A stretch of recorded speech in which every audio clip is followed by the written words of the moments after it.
रहतो बरदी खुले आम करो ही रे छोड़ा गुंडा गर्दी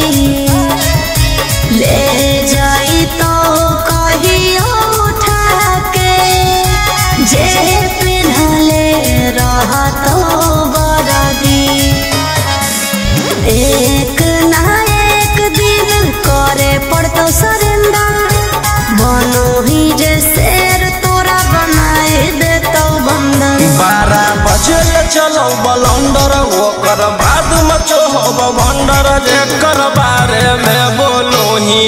हो रहो हमरे अंडर 12 बजे चलो बलंडर ओकर बाद मचो हो भंडर जेकर बारे में बोलो ही हो रहो हमरे अंडर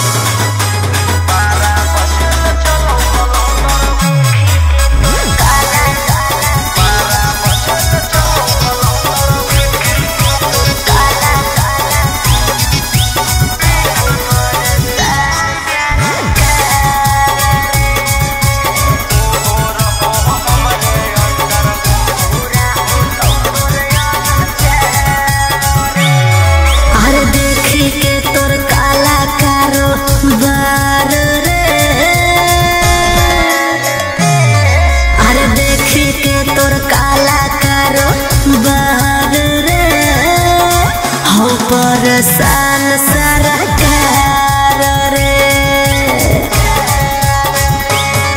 अरे आगे पीछे लेके छोड़ा घूमो ही डिफेंडर नेता विधायक से ज्यादा तोरे टांगल रहो कैलेंडर 12 बजे चलो बलंडर ओकर बाद मचो हो भंडर जेकर बारे में बोलो ही हो रहो हमरे अंडर 12 बजे चलो बलंडर ओकर बाद मचो हो भंडर जेकर बारे में बोलो ही हो रहो हमरे अंडर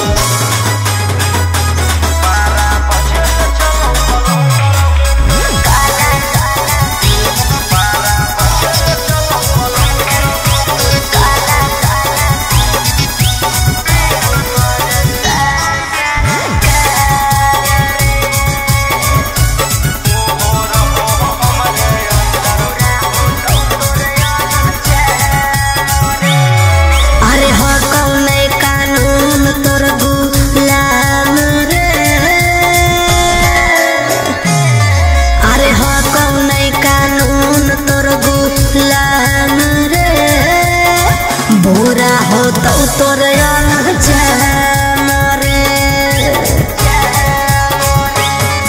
अरे राजा रोशन रोहिया जादे बने नहीं सिकंदर जादे दिन नहीं चले वाला कहू तोर टेंडर 12 बजे चलो बलंडर ओकर बाद मचो हो भंडर जेकर बारे में बोलो ही